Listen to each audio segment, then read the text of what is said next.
Welcome to the webinar, Crafting Winning LFPP and FMPP Proposals. My name is Elizabeth Atwell, and I am with the Wallace Center at Winrock International, where I work with our regional food economies team. I'm especially pleased to be hosting this webinar today and to be introducing our presenters, Dawn Thilmany and Becca Jablonski. Dawn Thilmany is a professor of agribusiness and an agribusiness extension economist with Colorado State University. She specializes in analyzing markets and consumer behavior surrounding local, organic, and other value-added food market segments. Dawn is joined today by her partner in crime, Becca. Becca is an assistant professor and food systems extension economist in the Department of Agriculture and Resource Economics, also at Colorado State University. She facilitates the Colorado Food System Advisory Council and co-led the Colorado Blueprint of Food and Agriculture. Dawn and Becca are going to lead us through the bulk of today's content on crafting winning FM and LFPP proposals. Thanks for that great introduction for the group who's participating today. And this is Dawn Thilmany, and I'll be starting off with today's presentation. And I guess the one thing we wanted to just provide as context is, because we wanted to use all of your time well, we really did have to be parsimonious and hit on the highlights of what would be our tips of how to put together a good proposal. Knowing we can have some great questions and answers at the end, that we have a handout we're going to provide, and that we think these are the things you really need to keep at top of mind, and we didn't want to get too much into the weeds.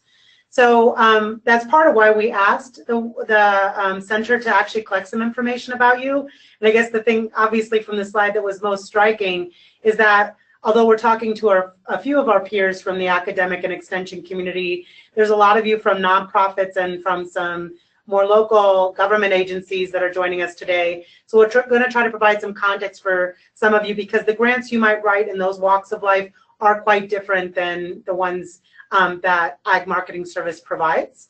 There is a pretty good mix of you applying to the different programs, so we'll probably try to give them equal share of attention. We're also even going to mention a couple other programs, because beyond these, if you figure out after comments we make, they're not the perfect fit, we want you to know the portfolio of programs that provide funding for projects at USDA has only gotten bigger and stronger. So we'll lightly touch on some other programs as well, but this is primarily about how to frame these particular proposals. And it's a good mix of what you guys seem to need today. And we're actually pretty impressed that there's some of you who are very experienced and still realize that there's a few tricks to learn, but there's a lot of you who this might be your first step into grant writing. So again, that's kind of why we've decided to have a really pretty quick pace today at the highlights level, but also try to point you to some resources you can look at if you need more or less than what we can cover today. So given that, again, we said we were going to focus primarily on these top two programs, the Farmers Market Promotion Program and the Local Foods Promotion Program, both due May 7th out of the same agency, the Ag Marketing Service. And we're also going to highlight today the fact that because they've learned from past processes, they've been really clever in finding ways to help you guys build capacity. And that's why in both grant programs, there's a lower funded level capacity building or planning phase for those of you who are literally just getting your feet wet into what your community organization wants to do. And that allows you to use that as a stepping stone to build yourself into an organization that does have the capacity to do a full-blown type of grant that has a broader scope and impact, and we'll return to those ideas, and we'll tell you how we would make the decision of which one to go for.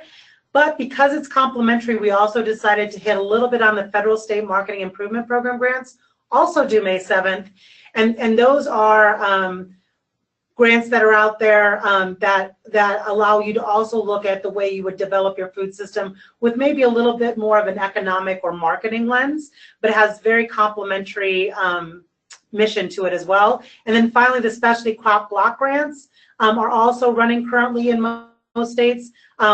And those will be due May 24th. We're not going to get into specifics on those because the states run them so differently. But again, if we give you some information today that maybe these programs aren't a great fit for some of what you want to do, we encourage you to go look at those. And just for those of you who've never applied for USDA grants before, you know, AMS has done a really nice job in making the templates pretty straightforward. So all 4 of these grants that we're mentioning here are pretty easy to write relative to other USDA grants.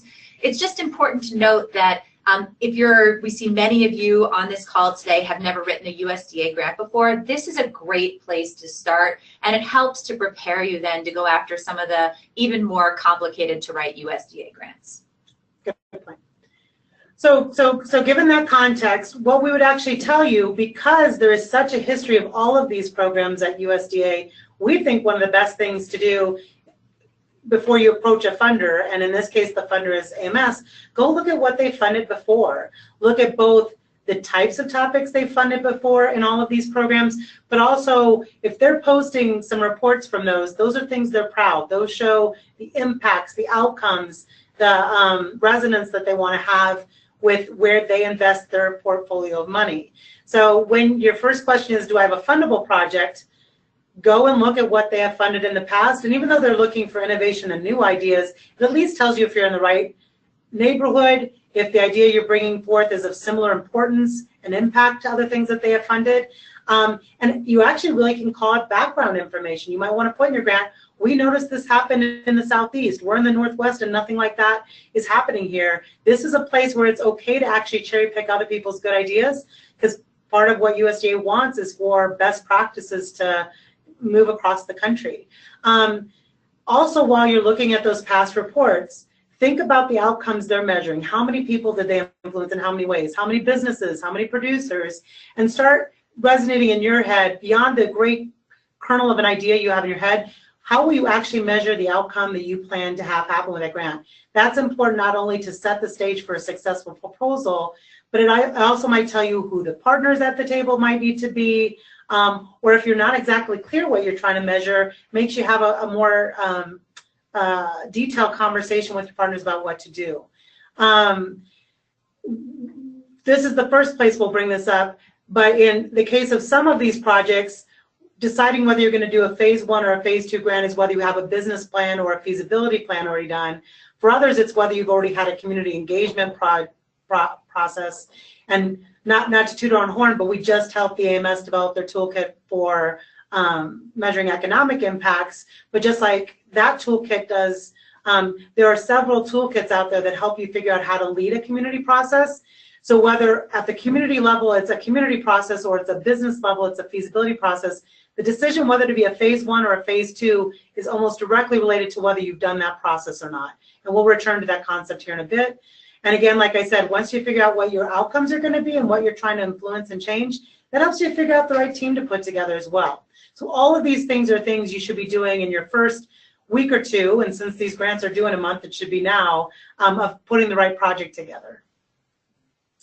If you figure out your team is not capable of doing, measuring, and influencing all those outcomes you decide you want to have with your project, go and find those partners. I'm guessing a lot of you already have those partners. And what we really found is funders, including the USDA, like to fund good ideas, but they also like to fund good teams where they see some real capacity being built in pockets of communities across this country, that they even see this project will help that team gel and continue to do good work. And so we can't tell you to go build years of relationships now, but even think hard about relationships you and your organization already have and how to leverage those to the best advantage. And if you can't quite put that team together, that's your other indication you belong in a phase 1 part of these 2 projects. That can be part of that work plan, is building that network. So here's an example of before you approach a funder. Producers may have ideas to develop new markets, and they'll come to you maybe because you're a nonprofit or you're an extension, but they know they don't have the infrastructure ability to manage the grants, so they want to be a partner.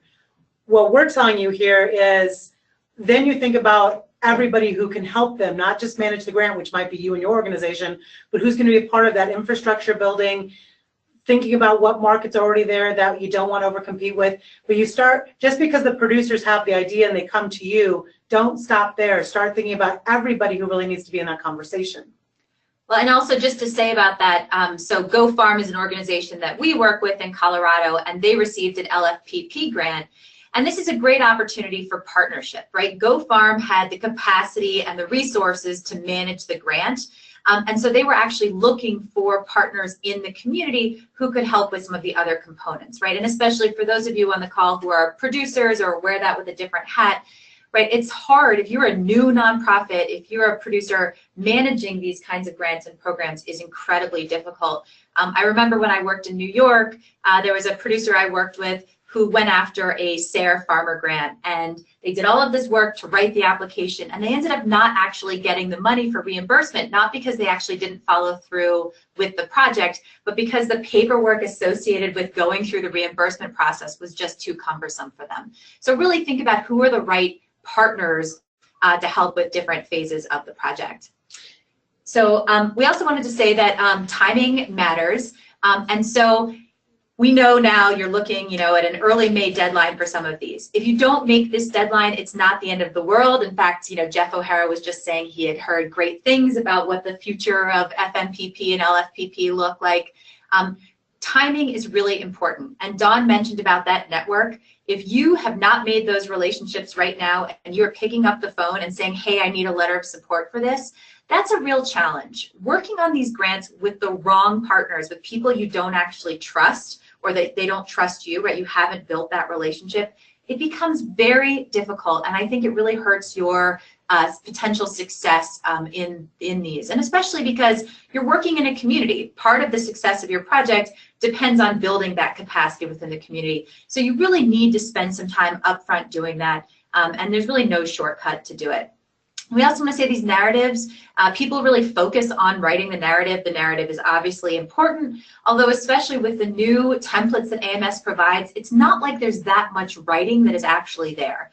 What's much more important is really thinking about the ideas, getting everybody on the same page, figuring out if you're going to have subcontracts or who you actually need to come in, who's going to write the letters of support, who's going to provide the match for you if you're going to actually work on like an LFPP or a FSMP grant, and figuring out those final budget numbers so that you're really transparent with all your partners and that you get the resources you need to do what you've scoped out is super important.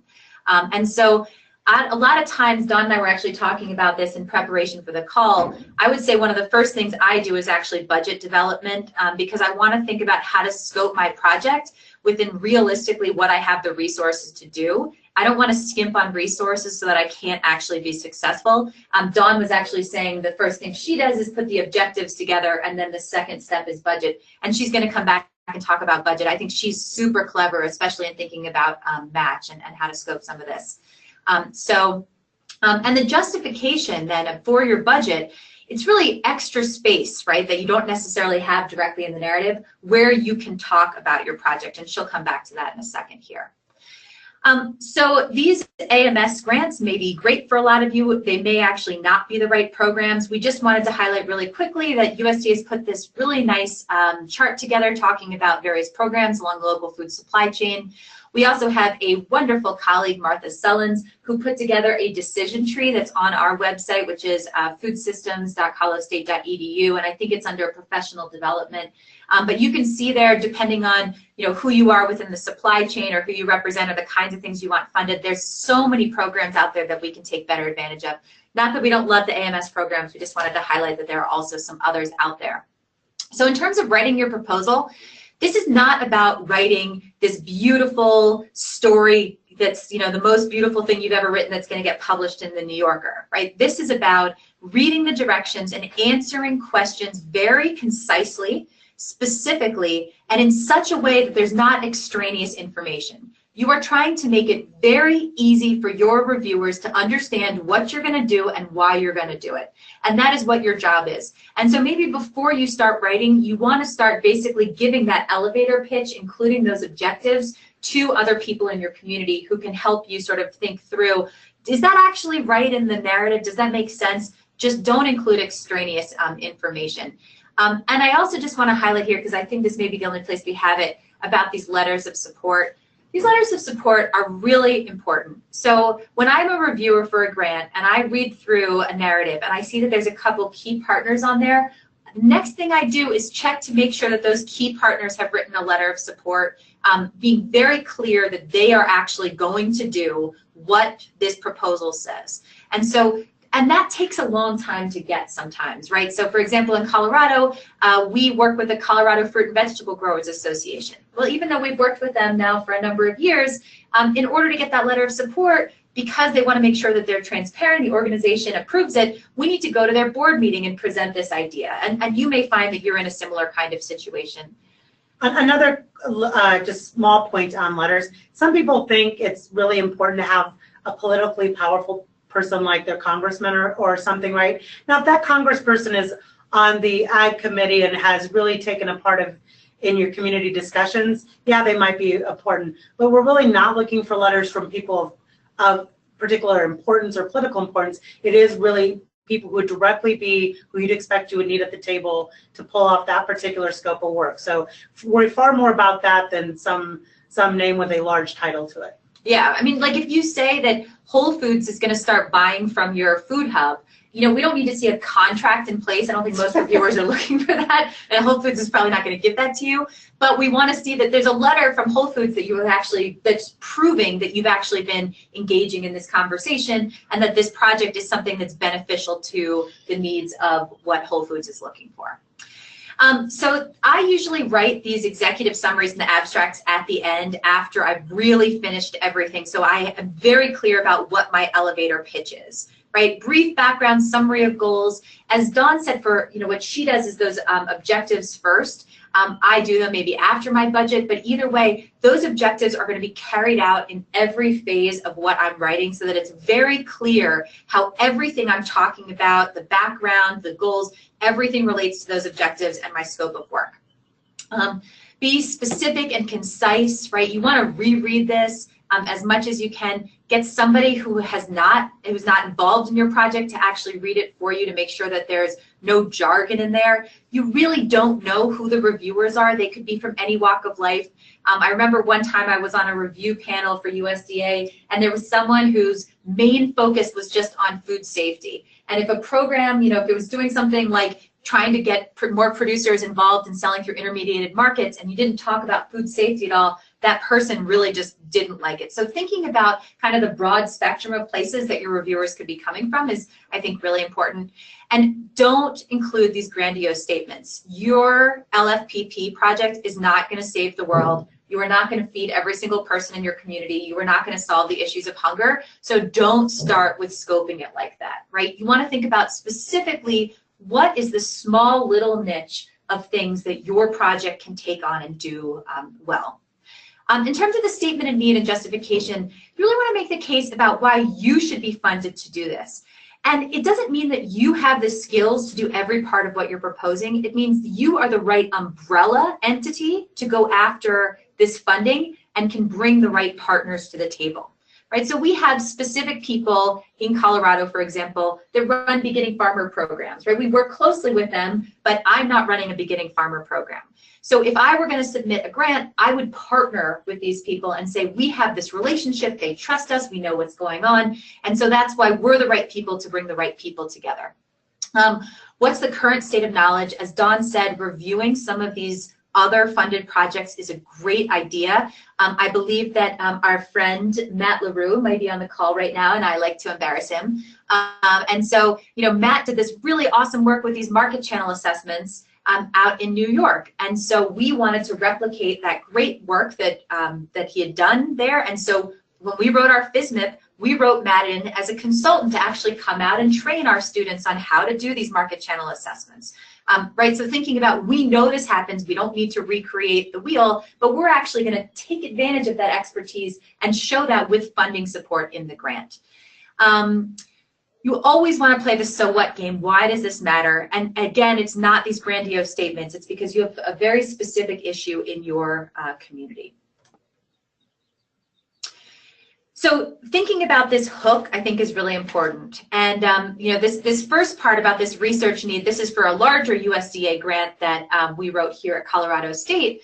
But if you're writing something that's going to actually support farm to school programs, you know, you can find information on the number of meals served, right, and the number of schools that are participating, right? Farm to School Census has great information that you can use to provide very quantitative, specific information that's going to support and justify why you need this project, right? Leveraging these public expenditures can create new markets for farmers, and food supply chain businesses can support rural economic development, right? And then you actually say, in our region, we have this going on. So you're being very specific and clear about what it is you think that you can accomplish through this funding, right? And another example, so this is the map of the USDA AMS's food hubs, right, where the food hubs are across the country.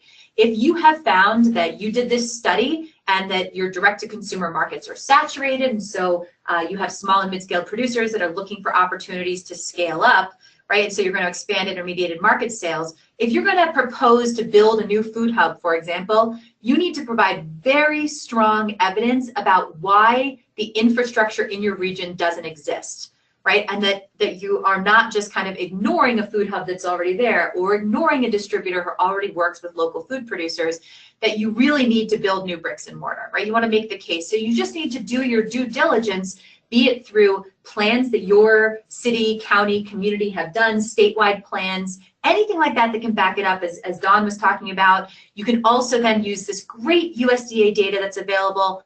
The Food Environment Atlas is a fantastic resource to really kind of provide some numbers for what you're proposing. So in terms of the project description, right, you really want to be structured in how you're doing this. Dawn and I both often structure these in terms of the objectives because it's a nice way to make sure that things flow. You want to be very clear about what the desired outcome of your project is and be realistic. So if you're going to help with food safety training, right, you're realistically probably not going to train 300 small and mid-scale producers, right, and help them with the, you know, adhere to Food Safety Modernization Act, right, or become GAP certified. So what you want to think about is, what is a realistic number? The reviewers, at least a couple people on the review panel, likely have experience, and sometimes it's okay to say, we're going to train 10 people, or 10 farmers are going to do X, Y, and Z. We know that that takes a lot of work, and that these are hard things to actually do. And if you're worried about the numbers in your outcomes, you can just expand that to 10 producers who sell to 200 farmers market customers and 5 wholesale customers, because that again talks about truly who all that food safety improvement reaches. So also think creatively about like the ripple effect of your outcomes. Absolutely. And also, you know, you may have 35 producers that attend the training. It's just that not all of them are going to follow through, right? And we all know this from working with producers for many years. We really want to urge you to use existing resources, many of which have already been funded by the USDA. So you're going to hear about one of those resources from the Farmers Market Coalition today. There's also another Farmers Market Metrics and Indicators for Impact project that's been led by our colleague at Wisconsin-Madison, Alfonso Morales. These are great tools. They can help you with evaluation. So you don't have to go and reinvent the wheel. You can take advantage of these awesome things that are out there. There may be people in your community or universities that can provide support for produce safety and training, beginning farmer programs. We did a grant recently that was funded by USDA AMS, where we wrote in money to support X number of scholarships for our beginning farmers and ranchers to actually go and take a beginning farmer program that was already offered through Extension. And what we offered to do was actually take these market channel assessments, the information we found on profitability by market channel, and develop curriculum that we could integrate. So we're working with partners, we're recognizing that other partners have strengths that we don't necessarily have, and we really want to have people who are the umbrella organization, right, who are bringing the people together, who are leveraging those resources that already exist, be they in their community or at a national level. And again, we realize we're going through this information quickly, but the center is awesome about getting these posted. So if you want to go back and look at some of the slides for some of those other tools you can use, I'm sure those will be posted quickly. I'm going to kind of wrap up today with what's a more important part of a project and its proposal than you'd imagine, and that's the budget. And the budget's important not for several reasons. For the USDA, it is the accountability. It's our dollars are being spent wisely, but there's also cultures to different people who fund things. And I would say one thing we really like about the Ag Marketing Service, and this gets to the bullet about knowing your organization's tendencies, I don't get a sense when I've reviewed for them that they want to give you any less money than you need. But if you don't give them a dispensable space about how every dollar is going to contribute to the outcomes that you're promising, they also are thrifty enough and accountable enough that they don't go on good intentions. So in this case, I guess what I would say is you want to start out with your budget almost mapping it one-to-one to your objectives. And that's why I start with objectives, is if you have your objectives laid out, and in addition to those objectives, some outcomes in your head about what you hope to accomplish with them, then you can start thinking about, well, so given how important that objective or that outcome is, about what share of the budget do I want to put to it? So let's say you're going to be optimistic and go for $250,000 for one of these. You know, if there's one really leading thing, which is we want to explore more intermediated sales, and you really feel like the big thrust of that is to use some partners who already do wholesale sales to help pilot sales to a few outlets, then you might want to put 2/3 of that $250,000 to it, and the rest of it to activities where you actually evaluate how that has affected the bottom line and so forth. But I guess what I'm saying is that you just want to make sure your budget and where it's spent is somewhat in relation to how important it is.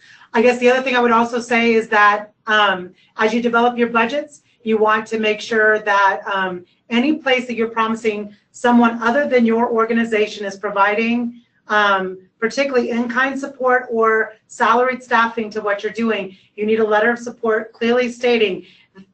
So a typical letter from you is like, I am willing to provide 100 hours to this project. 20 of it is paid for through the grant. The other 80 are in kind. You need your letters to be that specific and that tractable to the grant budget if at all possible. And again, you want, in fact, some people actually build their budget alongside their management plan, even though those two documents have to go in at the same time. They should be completely tractable. So this is an example of a timeline and management plan. So it took that same project that Becca referred to of doing market channel assessments and breaks it into activities. So you see both this matrix has a timeline to it. It has a bulleted set of activities. As you can imagine, those bulleted set of activities track right back to 3 primary objectives. But then moving forward to the budget development, you could also use those activities to start estimating how many hours you would need to do that, or how many dollars of operational or material cost you would need to do that. The very best proposals we read and review, they make it that easy for you to do a one-on-one translation. So there's just not any nebulous nature to where did that $2,500 in materials go. There's some specificity to it, and mapping it to the work plan like this is a good way to do that. And just to say also that, and Dawn makes fun of me about this a lot, everything takes longer than I ever think it's going to. So estimate your hours and add about another third to that. And I guess the one point I forgot I did want to make to you guys is if you get this project scoped out and you've run out of money, even though these budget limits seem really high, absolutely okay to reiterate and say, maybe we need to drop one of our goals or objectives. Maybe that can be our dream for our 3 to 5 year plan, but maybe we need to scale back, because I guarantee you AMS would far more appreciate you doing a thorough job of some things than half doing all the things you want to do. So the great thing they've done is they've raised those budget limits because I think they were getting a message from the field that people couldn't be as thorough or complete or follow through as they want to. But even if you still run into a budget constraint with the higher levels they have now, it is okay to take things off, and you certainly don't want to get crosswise or in a bad place with those partners if you invite them to the table, ask them for letters, but then share none of the resources. So again, to pick on Matt LaRue, we knew we couldn't ask to use this whole model he built and come out and train in Colorado without being fair to him and his family that he deserves some money for his time. But I'd also say he was also very gracious to give us a much lower rate than he could have charged us to do that. And again, I think we maybe had him document that as matched. So I think everyone's willing to have a conversation about sharing the pain if there's not quite enough money, but to treat any partners like they don't bring enough value to get a little bit of the budget, unless they tell you explicitly they don't need budget, that's also pretty presumptive as well. So be careful with those relationships. They're important. So in summary, we just covered a lot in a little bit of time, but we're happy to do follow-up questions. You know, define your project as soon as you can. And as part of defining the project, you scope objectives, you scope partners and people you need on your team, and you start penciling out a budget to make sure before you invite partners and have to disinvite them because you run out of budget, that everything fits. Read and follow those directions. In our opinion, the AMS does the best job of literally walking you through what sections. And think about those people reviewing. If they're getting a check sheet with points on it, use your subheadings to make it crystal clear. This is what you read to give us points for this criteria. There's criteria there should be a section of your narrative that directly has that as a subheading. And that specificity helps that reviewer who's looking at your and 12 other grants have clarity about where you want them to evaluate your specific strategy to address the criteria that AMS gave them. And part of that is using those measurable goals, outcomes, giving bulleted activities that are very easy to pull out, and a timeline that's very easy to track, and avoiding those grandiose statements where how would you measure at the end that you've solved hunger in your community? That's hard. There's a good chance, though, that you could show that you addressed hunger among 25 households who got double up bucks at a farmer's market by asking them, you know, questions before and after. So don't worry about scoping to a realistic level. And you might worry that that's not enough of a big so what. I think AMS is very realistic about the so what you have to provide for them. And think like that reviewer again. Think about how you make it easy for them to evaluate you. They don't get to build a relationship with you. They don't get to be a part of your community discussions. How do you convey that the richness of your partnerships, relationships, and the problems of your community in a way they can put themselves in your shoes? And how do you show them exactly your plan of attack? And never underestimate how much time to spend on that project summary. So the triple bottom line of grant writing, this is my own little ditty. It's about people, it's about programs, and it's about professionalism. Don't put any of those people who you value in your community in an unprofessional position of having to do things last minute in 12 hours, overnight, especially if they have a family. They're all going to remember your collegiality. They're all going to want to work with you in the future. And remember that those programs really need to be outcome-based. We all empathize that some of you have soft funding situations where your organizations are trying to keep people staffed. That is not an outcome in the eyes of AMS. The outcome is those staff people are making differences and producers in people's lives. And always have gratitude. Be very grateful to everybody who does help you out in those crunch times of grants. Sometimes we take for granted a lot of people who put in a lot of elbow grease, including people who you're calling last minute AMS. Be very, very thankful and not crabby that deadlines are never fun and grants.gov is not my friend. I luckily don't have to deal with it because my university does it for me. And always acknowledge your funders. If you are lucky enough to be funded by USDA, please always give them attribution. But if you're going to do something like we suggest where you pull off of tools other universities have done or other businesses have already contributed to, attribute to the highest degree, because it is a small food systems community no matter what you think, and people will know if you're not giving attribution where it's due. And with that, thank you for listening to lots of words in a short amount of time.